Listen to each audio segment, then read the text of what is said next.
کیا دیا؟ خبر دی کہ یا رسول اللہ وہ مسلمان ہو گیا. حضور خوشی سے سجدے میں گر گئے. سمجھا یا نہیں؟ مسلمان کذاب، جھوٹی نبوت کا دعویٰ کرنے والا، جب قتل ہوا ابو بکر کی سربراہی میں، حضرت ابو بکر سجدہ شکر میں گر گئے. مکہ فتح ہوا، حضور اکرم صلی اللہ علیہ وسلم نے 8 رکعت نماز شکرانہ پڑھی. بہتر تو یہ ہے کہ کوئی خوشی، کوئی انعام مل جائے تو 2 رکعت پڑھ لیا کرو.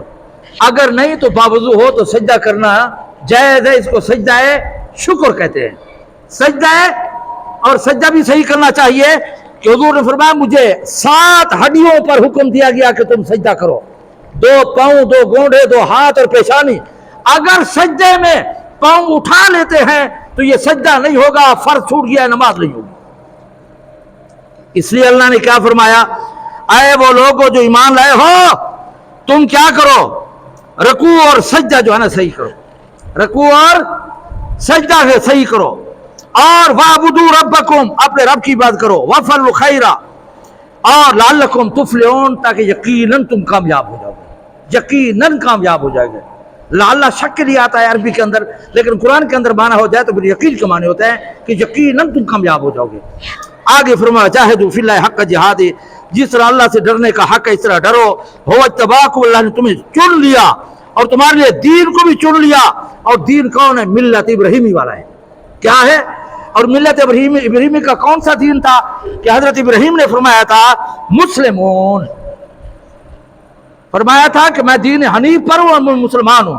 تو اللہ نے فرمایا تمہارے لیے بھی میں نے وہی دین منتخب کیا جو حضرت ابراہیم والا تھا. ہاں، انبیاء کا منتخب شدہ دین اور مذہب تھا، ہم نے وہی چن لیا ہے. اور آگے فرمایا ایک بہت بڑا مسئلہ رہ گیا ہے، وہ آپ کی سمجھ میں نہیں آئے گا، آئے گا انشاءاللہ لیکن وقت لگے گا. ایک مسئلہ رہ گیا ہے، وہ مسئلہ یہ رہ گیا ہے کہ اللہ نے فرمایا کہ وفی ہذا لیکون الرسول شہیدا علیکم وتکونوا شہداء علی الناس، پیغمبر جو ہے نا تم پر گواہی دے گا کہ میں نے نبوت کا حق ادا کر دیا ہے. تم جو ہے نا سابقہ امتوں پر گواہی دو گے کہ نبی جو ہے نا پیغام پہنچا چکے ہیں. اللہ نے کیا فرمایا قرآن کے اندر؟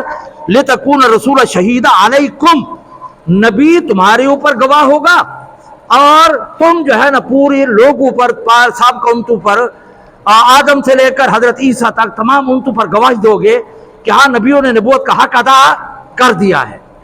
کیا کیا؟ پہلی بات تو یہ ہے کہ یہاں معنی شہید ہے. شہید کا ہمارے بعد دوست معنی کرتے ہیں حاضر ناظر، یہ غلط ہے.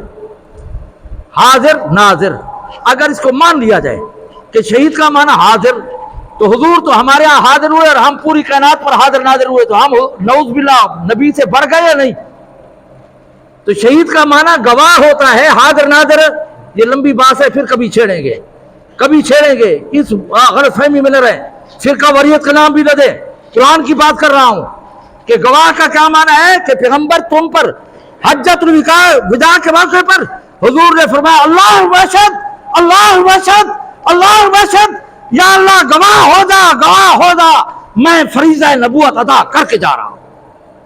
حضور نے اعلان کیا اور امت سابقہ امتوں پر گواہی دے گی. وہ امتیں کہے گی تم تو نہیں تھے، تم تو نہیں تھے، کیسے گواہی دیتے ہو کہ ہمارے پیغمبر آئے تھے، انہوں نے پیغام پہنچایا، ہم نے نہیں مانا. تو امت محمدیہ کہے گی ہمیں اپنے پیغمبر محمد رسول اللہ نے بتایا ہے. زمین و آسمان پلٹ سکتے ہیں، ہمارا پیغمبر غلط نہیں کہہ سکتا. ہمیں پیغمبر بتا کر گیا ہے کہ انبیاء فریضہ نبوت ادا کر گئے ہیں، لوگوں نے نہیں مانا. یہ ہے مسئلہ. کیا ہے؟ یہ ہے مسئلہ. تو یہاں پر جانا کیا ہوگا؟ اللہ رب العزت نے فرمایا تم واقعی الصلاۃ، نماز قائم کرو، وآتوا الزکاۃ، زکوٰۃ ادا کرو، واعتصموا باللہ، قرآن کو مضبوطی سے پکڑو، پڑھو، عمل کرو. وہ مولاکم، اللہ تعالیٰ تمہارا کارساز ہے. فنعم المولا، اللہ جیسا کارساز، مشکل کشا، حاجت روا کوئی نہیں. ہاں، ونعم النصیر، اور اللہ سے بہتر کوئی مددگار بھی نہیں.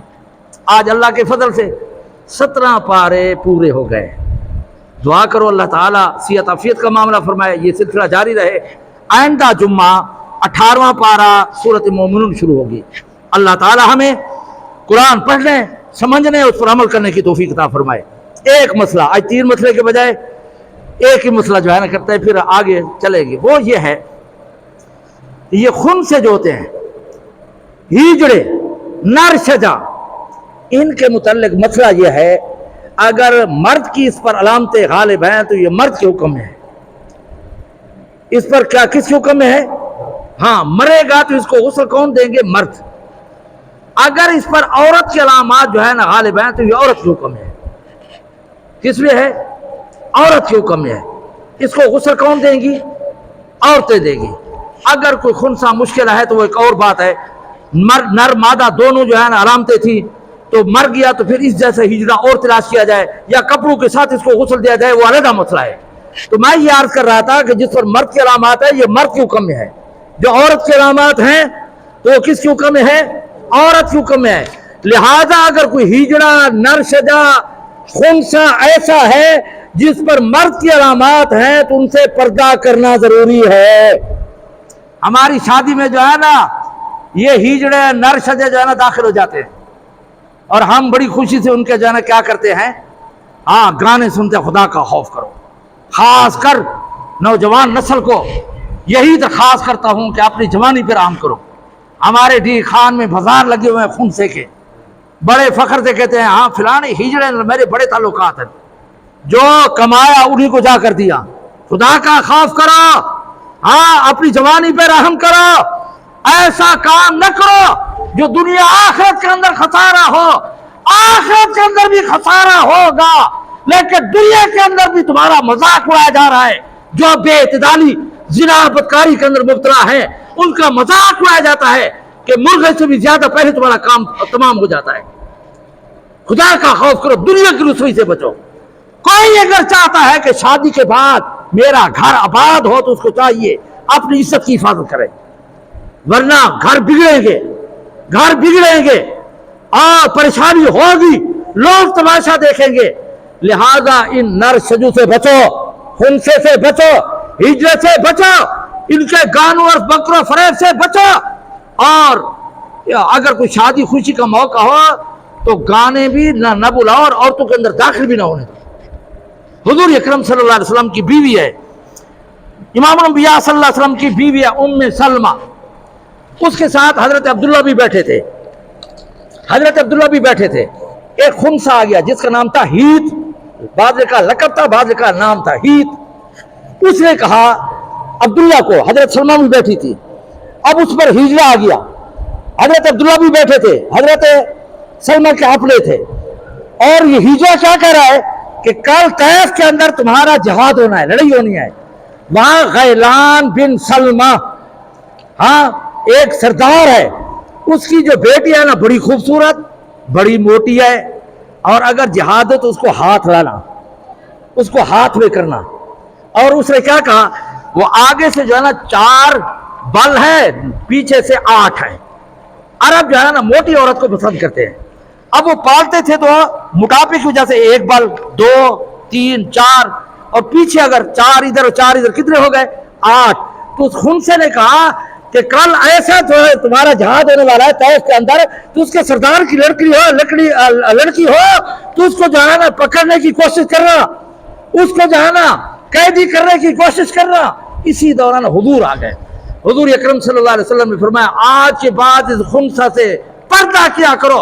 اور اس خنثی کو، اس نر شجے ہجڑے کو حضور نے مدینے سے نکال دیا. کیا کیا؟ آج ہم جو ہے نا شادی ہو تو ہماری نٹوا کے بغیر شادی پوری بھی نہیں تھی، پیسے بھی دینے ہیں، جیری بھیڑی کے اندر داخل بھی کی دکھوتے ہیں. لہذا ایسا نہیں کرنا چاہیے. جو ہجڑا جو ہے نا نر کی علامات رکھتا ہے یہ مرد کے حکم میں ہے. جیسے مرد سے پردہ کرنا ضروری ہے اور اس ہجو سے پردہ کرنا ضروری ہے. باقی 2-3 مسئلے رہ گئے انشاءاللہ آئندہ جمعے پہ.